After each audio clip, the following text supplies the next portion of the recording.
తెలంగాణ బీజేపీలో internal war కొనసాగుతున్నట్లుగా తెలుస్తోంది. రాష్ట్ర నాయకత్వానికి ఎమ్మెల్యేలకు మధ్య దూరం పెరుగుతుందనే చర్చ జరుగుతోంది.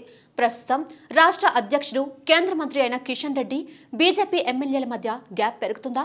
కీలక నేతలతో పాటు ఎమ్మెల్యేలను కూడా పార్టీ కార్యక్రమాల్లో భాగస్వామ్యం చేసేందుకు కిషన్ రెడ్డి అనాసక్తి చూపిస్తున్నారా అంటే అవుననే సమాధానం వస్తుంది.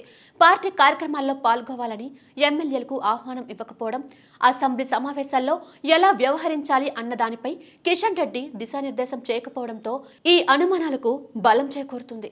అసెంబ్లీ బడ్జెట్ సమావేశాల్లో ప్రభుత్వానికి ఇరుకున పెట్టేందుకు విపక్షాలు ముందుగానే సమావేశమై ఎమ్మెల్యేలకు దిశానిర్దేశం చేస్తున్నాయి. ఏ అంశాలపై మాట్లాడాలో ఎమ్మెల్యేలకు సూచనలు చేసి పూర్తి సబ్జెక్టును అందిస్తున్నాయి. కానీ బీజేపీలో మాత్రం ఎమ్మెల్యేలకు రాష్ట్ర నాయకత్వం దిశానిర్దేశం చేయలేదనే ఆరోపణలు ఉన్నాయి.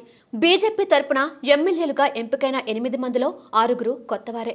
ఏలేటి మహేశ్వర్ రెడ్డి, రాజ్ సింగ్ మాత్రమే సీనియర్లు. అయినా కొత్తవారికి ఏ అంశాలపై మాట్లాడాలో సూచనలు చేయకపోవడం పట్ల పార్టీ ఎమ్మెల్యేలు అసంతృప్తిగా ఉన్నారని వాదనలు వినిపించాయి. బీఆర్ఎస్ ఎమ్మెల్యేలకు సభలో మాట్లాడేందుకు, విమర్శించేందుకు కావాల్సిన సబ్జెక్టును రాష్ట్ర ప్రభుత్వమే సమకూర్చగా బీజేపీ నాయకత్వం మాత్రం తమకు ఏమీ పట్టనట్లు వ్యవహరించిందనే టాక్ నడుస్తోంది. పార్టీ శాసన సభపక్ష నేత ఏలేటి మహేశ్వర్ రెడ్డితో పాటు సీనియర్ ఎమ్మెల్యే రాజ్ సింగ్ ను కూడా కిషన్ రెడ్డి పట్టించుకోవడం లేదని అంటున్నారు.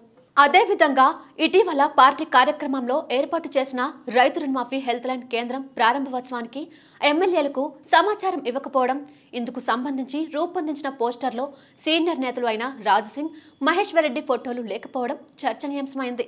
కేవలం నడ్డా, కిషన్ రెడ్డి ఫోటోలు మాత్రమే పెట్టడం ఎమ్మెల్యేల్లో అసంతృప్తికి కారణమైంది.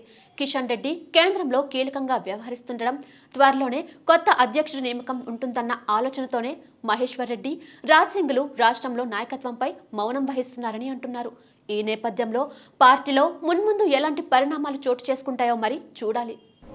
మరిన్ని అప్డేట్స్ కోసం మా ఫోకస్ న్యూస్ తెలుగును సబ్స్క్రైబ్ చేయండి. ఈ వీడియో కనుక మీకు నచ్చినట్లయితే లైక్ చేయండి, షేర్ చేయండి. మీ విలువైన అభిప్రాయాలను కామెంట్ బాక్స్ లో తెలియజేయండి.